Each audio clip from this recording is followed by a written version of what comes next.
সকলোকে নমস্কাৰ, good morning. আৰু লগতে মই এতিয়া অৰুণাচলৰ পৰা যোৰহাটলৈ গৈ আছোঁ।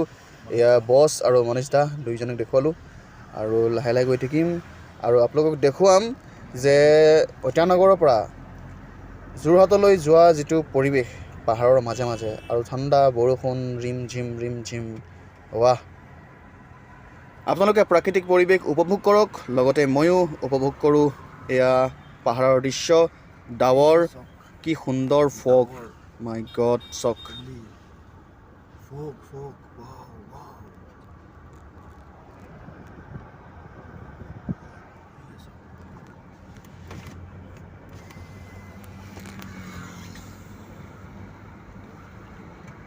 এইবোৰ চক ৰাইজ, পাহাৰবোৰ কাটি কাটি ৰাস্তা বনাইছে আৰু পাহাৰবোৰ শ্বেপবোৰ বৰ ধুনীয়াকৈ দি দিছে। আচলতে পাহাৰ কাটিলে ৰাস্তা বনিব।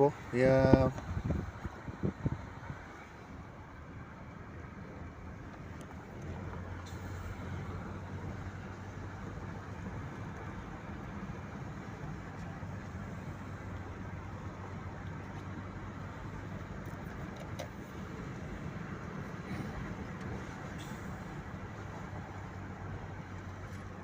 পাহাৰ কাটি কাটি ৰাস্তা বনাইছিলে, সেইকাৰণে পাহাৰৰ শ্বেপবিলাক এনেকুৱা হৈ গ'ল, ষ্টাইলবিলাক। কিন্তু সুন্দৰেই লাগিছে,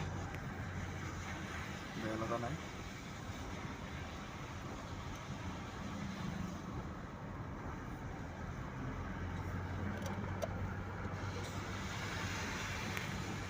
ঠাণ্ডা বতৰ, বৰষুণ, এনেকুৱা বতৰত পাহাৰত জাৰ্ণি কৰি খুব আনন্দ, ভাল লাগে।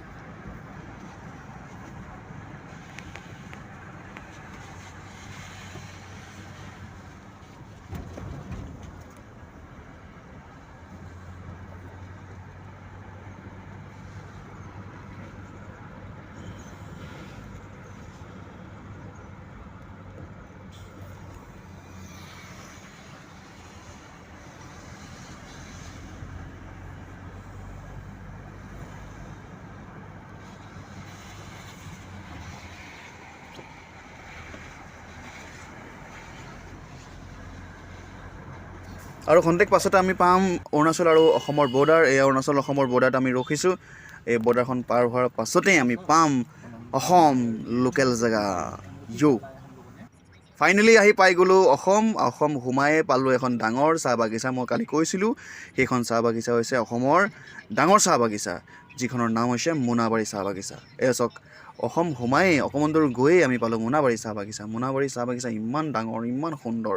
আপোনালোকে তাৰ পৰিৱেশ উপভোগ কৰক। গছবোৰো একে লাইনত কি সুন্দৰকৈ সুন্দৰ পৰিৱেশত গছবিলাক ৰোৱা আছে, ইমান সুন্দৰ। আমিও ৰুব লাগে গছ ভাল পাব লাগে, গছ ভাল পাবলৈ শিকিব লাগে, গছক প্ৰেম কৰিব লাগে। সেয়া চাওক কি সুন্দৰ পৰিৱেশ মোনাবাৰী টি ষ্টেটৰ।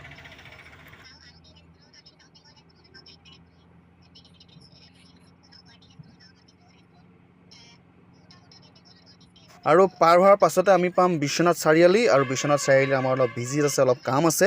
মই দেখুৱাম বিশ্বনাথ চাৰিআলিৰ পৰিৱেশ। এয়া বিশ্বনাথ চাৰিআলিৰ পৰিৱেশ। আৰু মই এইখন গাড়ীখন পাৰ্ক কৰিলোঁ, গাড়ীখনৰ লগতেই দেখিলোঁ এইজোপা কি সুন্দৰ ফুলৰ গছ, মাই গড, মনটো ভালেই লাগি গ'ল। আৰু এয়া চাওক বিশ্বনাথ চাৰিআলিৰ মেইন পইণ্ট, এখন ট্ৰেফিক পুলিচৰ পইণ্টটো মেইন। এয়াই চাৰিআলি, সোঁফালে গ'লে আপুনি বিশ্বনাথ ঘাট পাব। বৰ সুন্দৰ জেগা বিশ্বনাথ চাৰিআলি, আৰু সময় পালে কেতিয়াবা এপাক মাৰিবহি, বৰ সুন্দৰ জেগা। সকলোকে বহুত বহুত ধন্যবাদ। আশা কৰিছোঁ লাইক, শ্বেয়াৰ, কমেণ্ট, ছাবস্ক্ৰাইব কৰি দিব।